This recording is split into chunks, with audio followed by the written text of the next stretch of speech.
প্রিয় দর্শক, আসসালামু আলাইকুম। সবাইকে স্বাগতম জানিয়ে শুরু করছি আমার আজকের পর্ব। আজকে আমি আপনাদের কাঁচা ডিমের পুর ভরা মজাদার একটি টিফিনের রেসিপি শেয়ার করব। এই নাস্তাটি তৈরি করা খুবই সহজ, একদমই ঝামেলা ছাড়াই ঘরে থাকা অল্প উপকরণ দিয়ে খুব সহজে এই নাস্তাটি তৈরি করে নিতে পারবেন। দেখতে যেমন সুন্দর, খেতে তেমনই সুস্বাদু হয়। আশা করছি আমার আজকের রেসিপিটি সবার কাছে অনেক বেশি ভালো লাগবে। তো চলুন রেসিপিটি দেখে নিচ্ছি। প্রথমে একটি মিক্সিং বলে 1 কাপ পরিমাণ ময়দা নিয়ে নিচ্ছি। 2 টেবিল চামচ পরিমাণ কর্নফ্লাওয়ার অ্যাড করে দিচ্ছি।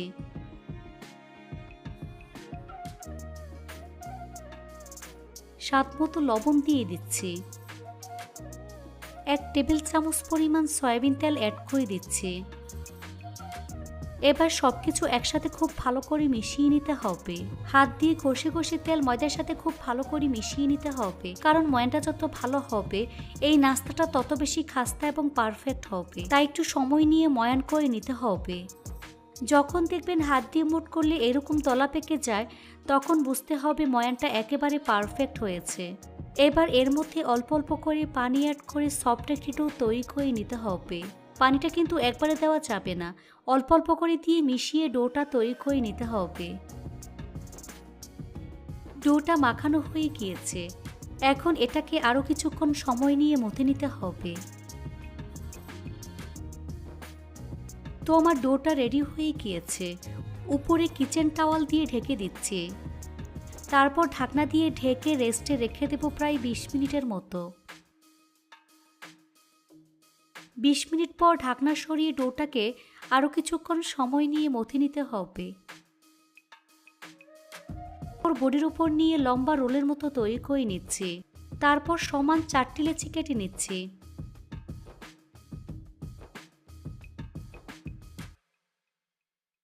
এই লেচিগুলোকে গোল বলের মতো তৈরি করে নিতে হবে।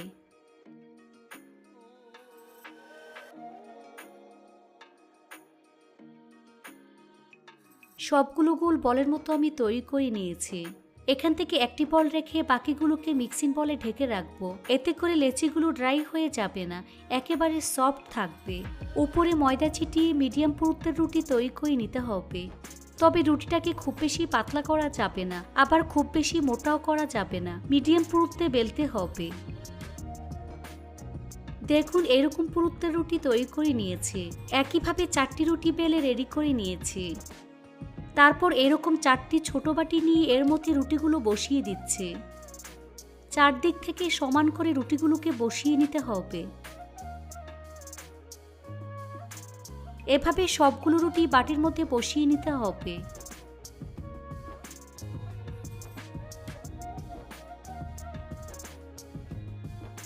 এখন 4টি রুটির মধ্যে 4টি ডিম দিয়ে দিচ্ছি। প্রতিটা রুটিতে একটি করে ডিম লাগবে।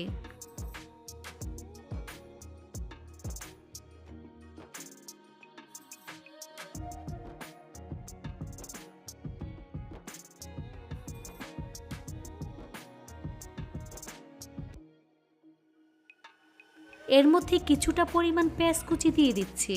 পেঁয়াজটাকে এরকম ছোট করে কেটে নিয়েছি।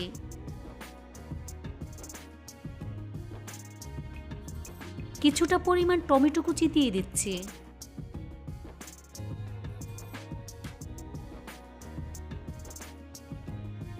সাথে কাঁচামরিচ কুচি অ্যাড করে দিচ্ছি। এর মধ্যে কিছুটা পরিমাণ ধনিয়া পাতা দিয়ে দিচ্ছি। সামান্য পরিমাণ সরিষার তেল অ্যাড করে দিচ্ছি।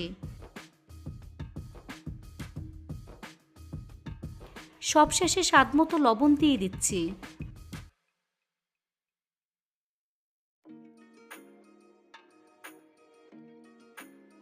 সবগুলো উপকরণ দিয়ে দেওয়ার পর নাস্তাগুলোর মুখ বন্ধ করে দিতে হবে।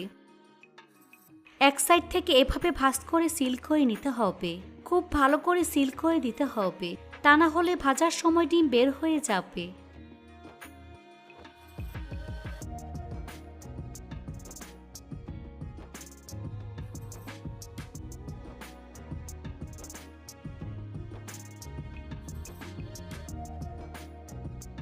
এভাবে সবগুলো নাস্তা সিল করে নিতে হবে।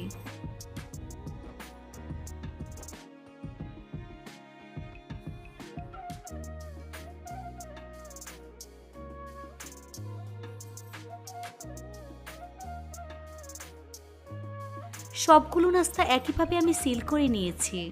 এবার নাস্তাগুলো ভাজার পালা। চুলা একটি ফ্রাই প্যানে পরিমাণ মতো সয়াবিন তেল দিয়ে তেলটাকে মিডিয়াম আঁচে গরম করে নিয়েছি।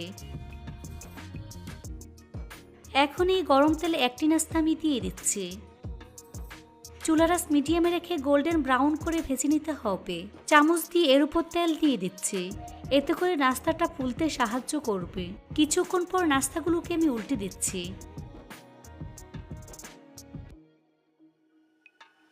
এভাবে কয়েকবার উল্টে পাল্টে নাস্তাগুলোকে গোল্ডেন ব্রাউন কালার করে ভেজে নিতে হবে।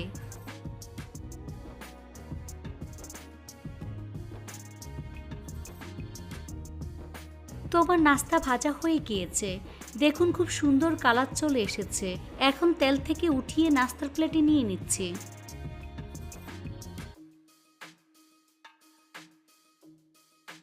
একইভাবে আরেকটি ভেজে আপনাদের দেখিয়ে দিচ্ছি।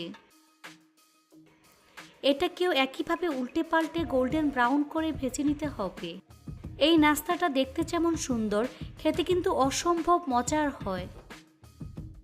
দেখুন নাস্তাটা খুব সুন্দর ফুলে উঠেছে। এটা সকালের নাস্তা অথবা বাচ্চাদের টিফিনের জন্য ঝটপট বানিয়ে নিতে পারবেন। সবগুলো নাস্তা একইভাবে আমি ভেজে নিয়েছি।